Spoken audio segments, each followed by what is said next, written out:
जय हिंद।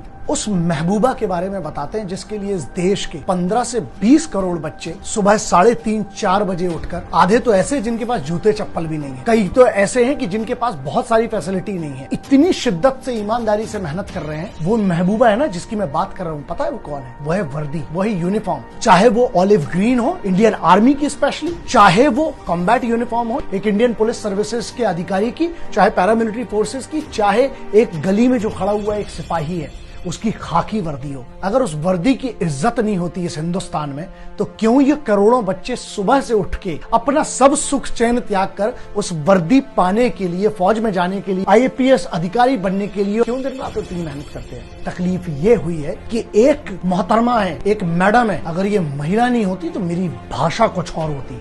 लेकिन ये मेरे संस्कार हैं, ये मेरी अपब्रिंगिंग है कि मैं आपकी भी बेइज्जती नहीं करना चाहता हूं। को पता भी है वो वर्दी क्या होती है? वो बूढ़े माँ बाप से पूछिए, कभी उन बच्चों से पूछिए, उस विधवा से पूछिए जिसके पति की वो वर्दी उसको दी गई है जब वो शहीद होकर उसकी लाश आई थी। मैं फौजी नहीं हूं, लेकिन मुझे पता है जिस बैकग्राउंड से आता हूं, मैं जिस घर से आता हूं, बहुत खून देखा, बहुत लाशें देखी, बहुत वर्दी और बहुत काम किया है इनके साथ। मुझे पता है कि वो इमोशन क्या होता है इस वर्दी के लिए। आप उसको तार-तार कर रही हैं और एक वेब सीरीज में आपने इतनी नग्नता, इतनी भद्दी चीज दिखाई जिसको मैं खुलकर बोल भी नहीं सकता हूँ। मैंने नहीं देखी वो, लेकिन जब मुझे उसके बारे में जानकारी पता चली, जो स्क्रीनशॉट्स जब मैंने पढ़ा, मुझे इतना गुस्सा था मैडम। लेकिन बात वही है ना कि आप एक महिला हैं और शायद आप पता नहीं ये कौन से कर्म काम आ गए कि जहां मेरी जुबान और मेरा एक्शन बंधा हुआ है। इसमें दो एंगल हैं, ठीक है?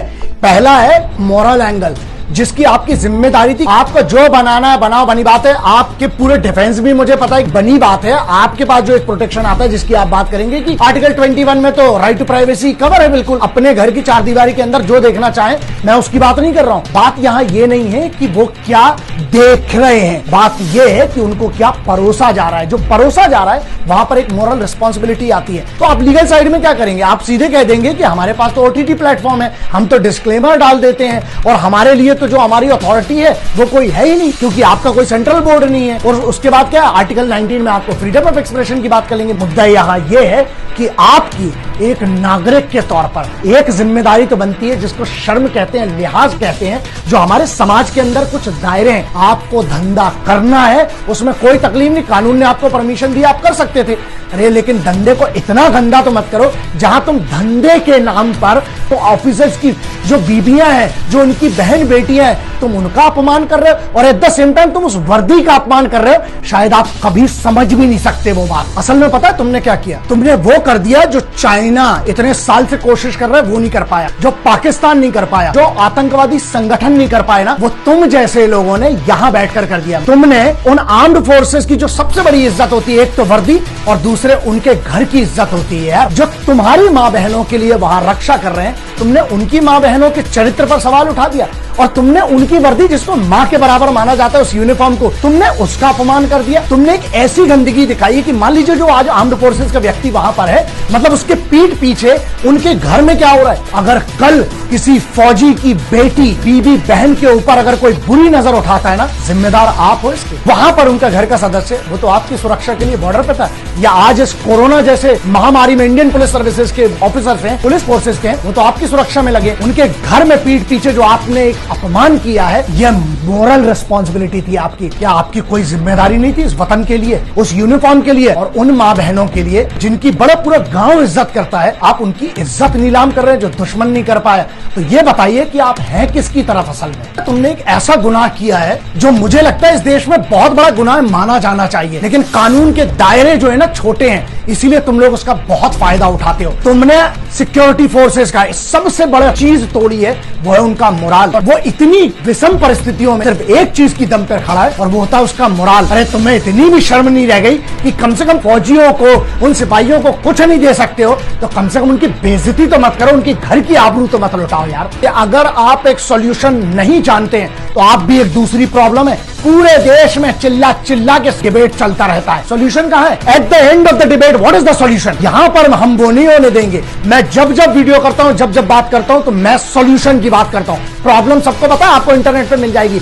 सॉल्यूशन कोई नहीं बताता है, अपना सिर्फ एक एजेंडा रखते हैं। लेकिन सॉल्यूशन क्या है? सॉल्यूशन दो ना। अगर इस मुद्दे की बात करूं, बहुत क्लियर है। तुम आर्टिकल 19 का सहारा लेके देश में कोई भी कुछ भी बोलता है और आखिरी में क्या है, छुप जाता है आर्टिकल 19 के पीछे जाके। नहीं, हमारा तो संवैधानिक अधिकार है, फ्रीडम ऑफ एक्सप्रेशन। लेकिन अब अमेंडमेंट होना चाहिए और पार्लियामेंट को एक नया अमेंडमेंट करके एक लक्ष्मण रेखा बहुत क्लियरली खींचना पड़ेगी। आपको एक दायरा निर्धारित करना पड़ेगा कि अगर आपने, चाहे वो कोई भी हो, चाहे वो कितने भी बड़े बाप की औलाद हो, अगर आपने ये लाइन क्रॉस की है, आपको इसके लिए पनिशमेंट मिलना चाहिए। तो उसके लिए नया लॉ बनाना पड़ेगा आपको। 3 चीजें, नेशनल सिक्योरिटी, सोवरेनिटी और इंटेग्रिटी, इस देश की अखंडता, ये 3 चीजों के अलावा तुम्हें जहां धंधा करना है, जो करना है, अगर कम से कम इसको तो छोड़ो यार। ये सबसे इंपॉर्टेंट मूलभूत है। आर्टिकल 19 में अमेंडमेंट करना पड़ेगा। लोगों के दिल में जब तक ये दहशत नहीं होगी कि अगर हमने लक्ष्मण रेखा ना की तो हमें आजीवन कारावास हो। यार आप लोगों को एक चीज समझना चाहिए कि जब जब अगर देश की, अगर भारत की आंतरिक सुरक्षा की बात हो, चाहे हिंदू मुस्लिम एकता की बात हो, चाहे कहीं पर भी एक ऐसी बात हो जहां मेरे हिंदुस्तान की फौज या उसकी यूनिफॉर्म या उसके डेकोरम, मैं कोई फौजी नहीं हूं, लेकिन एक सामान्य भारतीय के नाते जब जब जरूरत पड़ेगी इस देश को हमेशा रहूंगा। बस एक चीज जो मुझे बहुत हर्ट करती है वो ये है, यार आप लोग को ये डाउट कैसे हो गया कि मैं बोलूंगा नहीं। मैं एक प्रैक्टिशनर हूं, याद रखना, मैं अखाड़े वाला आदमी हूं। मैंने अपने खलीफा उस्ताद, अपने बाबूजी से एक ही चीज सीखी थी कि बेटा बगैर तैयारी के नहीं जाया जाता है। संयम रखिए, आप पेशेंस रखिए। अगर मैं चुप हूं ना तो हमेशा एक बात याद रखना कि मैं सही वक्त पर जवाब जरूर दूंगा। मैंने पहले भी कहा था कि नागिन अपना बदला भूलती है, योद्धा नहीं। अरे हम तो योद्धाओं के गुरु हैं, हम कैसे छोड़ेंगे इनको। और जिन्हें लगा कि मैं डर के बैठा होऊंगा या किसी से मैं डर गया होगा कि यार कल को काम ना मिले, ये सब ऐसा है। एक बात बहुत ध्यान रखना, अगर करियर की कोई बात करे ना और वतन की कोई बात करे तो ऐसे लाख करियर, लाख इंडस्ट्री कुर्बान है इस वतन के तिरंगे और वतन के सम्मान के लिए। और रही बात दूसरी डरने की, सैयद सलाहुद्दीन, मौलाना अजहर मसूद, जितने बैठे बड़े बड़े टेररिस्ट, हमने उनको नहीं छोड़ा। बड़े बड़े न्यूज चैनल के मालिकों और बड़े बड़े न्यूज चैनल ग्रुप, बड़े बड़े नेताओं को हमने नहीं छोड़ा। जब वतन की बात है मैंने छोड़ा आज तक किसी को।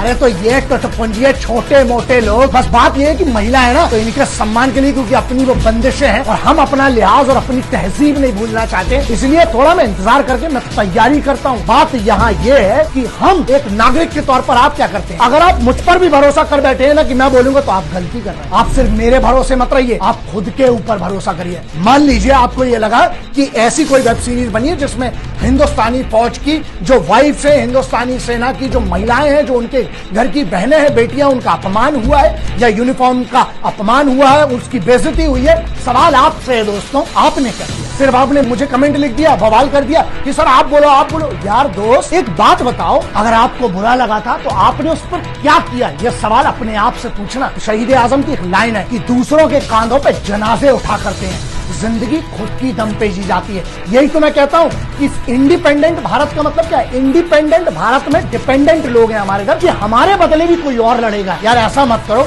इस देश को अगर हमें महान बनाना है ना, उसके लिए कम से कम खुद की जिम्मेदारी तो लेना सीख लो। बहुत सारे लोग ये सोच रहे हैं कि फौज के लिए कंप्लेन कर लेंगे, फौज की तरफ से डिफेमेशन कर देंगे। ऐसा है, हिंदुस्तानी फौज के बाद इतनी कुव्वत है, अगर वो चाहे लेती ना तो मिलिट्री पुलिस या चाहे बहुत सारी ऐसी यूनिट है, इनका खानदान कब तक गायब हो चुका होता। लेकिन नहीं, कानून के दायरे हैं, वो तो अपने नियमों का पालन कर रहे हैं, वो तो अपनी ड्यूटीज बहुत अच्छे से निभा रहे हैं। लेकिन नागरिकों के तौर पर क्या हम लोग फेल नहीं हुए? भारत का जो आम आदमी है, भारत के जो सभी लोग हैं या जो क्रिएटिव लोग भी हैं, क्या उनका अपमान नहीं किया? कि उनकी बेइज्जती नहीं कर दी इन लोगों ने? जो इतने सारे लाखों करोड़ों लोग जो कहते हैं कि सर आपको हम बहुत मानते हैं, आप मुझे मत मानो, मुझे कोई फर्क नहीं पड़ता, तिरंगे को मानो, भारत के कानून को मानो, इसकी अखंडता को मानो। और अगर तुम्हें बुरा लगा है ना तो एक काम करो, जरा इन लोगों को भारत भ्रमण करवाओ, जाओ अपने पास के थाने में, एप्लीकेशन मत देना, FIR करवाना। अगर इनके ऊपर 50 FIR हो गई ना पूरे हिंदुस्तान के अंदर, जब इनको घूमना पड़ेगा, इनकी जूतियां जब घिसेंगी, तब इनको समझ में आएगा कि इनने अपमान किया है किसका? उस चीज का जिसको सब बहुत दिल से इज्जत करते हैं, प्यार करते हैं, वो है हमारी armed forces, paramilitary forces, Indian police services और पुलिस की जो नौकरी करने वाले लोग हैं उनका। और दूसरा एक सबसे बड़ी चीज है, मेरा फाइनल सॉल्यूशन, इन लोगों पर जो ये वेब सीरीज बनाने वाले हो, इसकी कास्ट पर, इनमें जितने भी लोग जितने भी लेयर में इन्वॉल्व है, इन लोगों पर राष्ट्रद्रोह सेडिशन एक्ट के तहत इन लोगों को कम से कम आजीवन कारावास देना चाहिए। क्यों?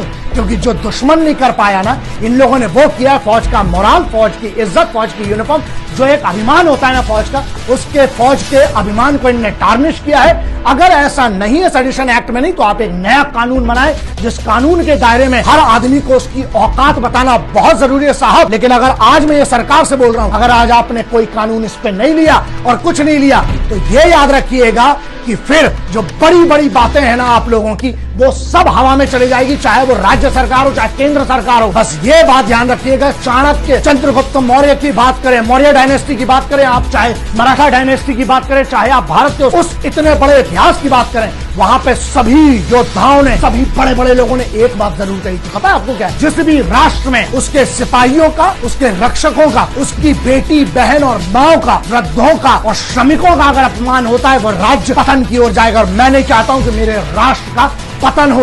इकट्ठे हो जाओ, अभी भी मौका है। बहुत सारे लोग मुझसे पूछते हैं कि हम आर्म्ड फोर्सेस के लिए क्या कर सकते हैं। कम से कम इतना काबिल इंसान बन जाओ कि तुम्हारे लिए जब वो छाती पे गोली खाए ना, तो उसको ये शर्म ना हो कि साला हम किनके लिए मर गए। जय हिंद।